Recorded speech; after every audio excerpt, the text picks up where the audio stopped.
So Baylor does still need to get some guys out of the portal here for football. It's not a dire need like it is for some Big 12 teams, Tech, but they still need another player or two. And what Dave Aranda said over the weekend, I found very interesting because so far in this window, I think they've only brought in defensive guys. And he said, that wasn't, and he's talking about the winter window too, which they did bring in some offensive guys. But he said, that wasn't the plan. We weren't trying to go heavy on defense. We really wanted to get aggressive on offensive guys. It's just the way that it's worked out.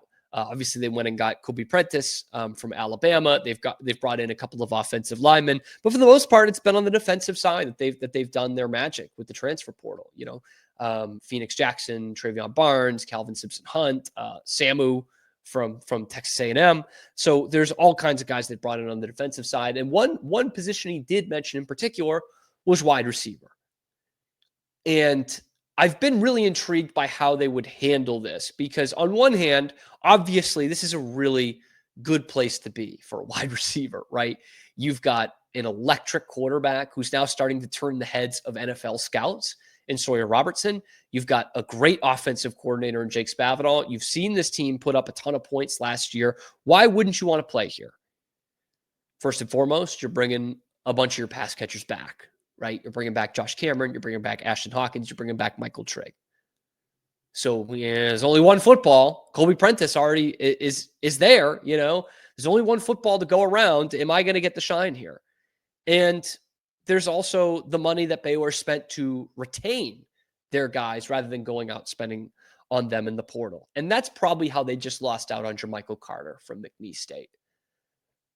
Remember, it was Baylor and Utah, and then Oklahoma comes into the fray pretty late. He committed to the Sooners on Wednesday. I imagine Oklahoma is paying him to be like wide receiver 1 or wide receiver 2 money for Baylor, rather than what Baylor is going to have him come in and be, at best, wide receiver 3. So I get it.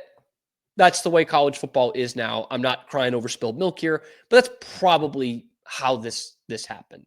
And John Mateer is a good quarterback at Oklahoma too, but this is a heck of an offense to play in at Baylor, if we're being quite frank. So they lose out on Jermichael Carter. That was a guy I really liked, really wanted him to come in. That's a couple that they've sent out offers to at the wide receiver position that they have not been able to land. So now they are shifting their attention to Josiah Gathings. I think is how you say that. Gathings from UConn. North Carolina native originally. He comes in with 87 catches over the last 2 seasons. Took a bit of a dip last year playing for the Huskies, which actually had a good team. UConn actually plays some decent football now. He was at Akron the year before and has combined for over 900 yards in the last 2 seasons. Possession guy, 10 yards a catch. 6'1", 190. I was thinking Baylor would go for more of a long, lanky, deep ball receiver. Josiah Gathings isn't really that. He comes in as a guy who essentially has the same exact build as Josh Cameron. I think Josh Cameron is heavier. He's about 220, thicker, but he's right around 6 foot, 6'1", 6'2". So you're bringing in a guy on the other side, presumably on the other side of Josh Cameron, the other end of the field, who's about the same build, same kind of player. And look, that's a pretty decent pickup stats wise. He only had 300 yards and 3 touchdowns last year. But again, when you're bringing back as many talented pass catchers and both your running backs as Baylor's bringing back, you're not exactly going out and prying some Power 4 team's number 1 guy. And that's okay. That's not, I don't think that's what Dave Aranda is looking for. I don't think that's what Dave Aranda was insinuating when he was saying that they need to go out and get another receiver. So I said the same thing about Jermichael Carter, who had a little bit better numbers, but pretty similar. I think he had like 500 yards, some odd receiving, somewhere in the neighborhood of 30 to 40 catches. Like, it wasn't crazy. And he was playing at McNeese, right? So that is kind of the sweet spot statistically of what you're looking for here.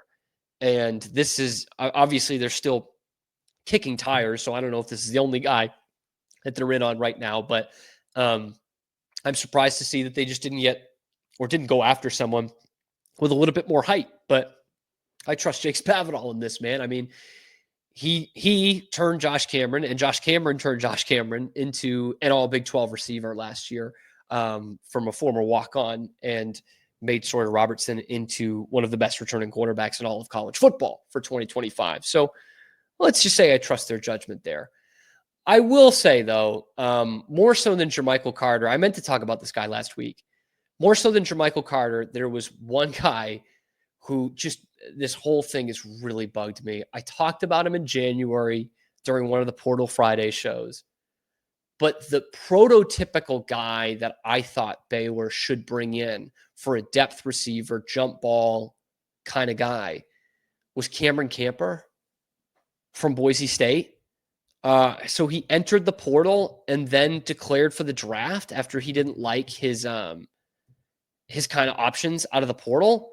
And unlike basketball and football, once you declare for that, you're done. You can't just go back and say, "Oh yeah, I'm good." I think he just signed with the Jacksonville Jaguars, but he was an undrafted free agent. He obviously did not get the looks that he was looking for in college football. And I just see a kid who was 6'3", 203. He was a top 3 receiver on a college football playoff team last year. He was averaging almost 20 yards a catch. Like, that was the perfect, and he's a Texas kid, by the way. He's from Lancaster, Texas. And it's just like, man, he was an all Mountain West second team by Phil Steele, honorable mention all Mountain West by another place. He was Earl Campbell, Tyler Rose, honorable mention player of the week. How about that? He started his career at Indiana. He ends up at Boise State, 41 receptions of 10 plus yards last year. Think about that. Oh. And anyway, this is a moot point. He's gone. I just thought that would have been the perfect kind of prototype for Baylor to have to bring in as your number 3 guy, but he's not available.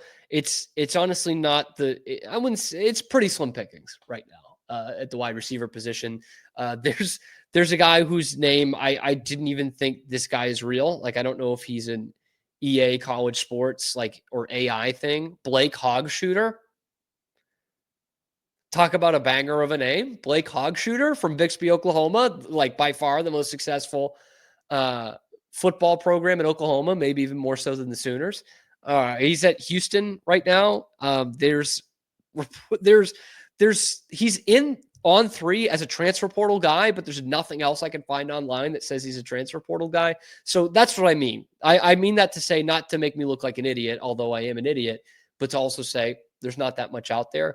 Josiah Gathings from UConn. I can't be the guy who says, I really wanted Jermichael Carter, but I don't want Josiah Gathings. Statistically, they're the same player. And he comes in with 1 year of eligibility left, it looks like. So at short term, the guys you were looking at from that they've sent out offers for were short-term options as well. This guy can come in and be a pretty solid 3rd or 4th receiver for this team and allow you some time to get those other guys into the mix. Those guys being Jaden Porter, Taz Williams, on and on. The guys from the classes of 24 and 25.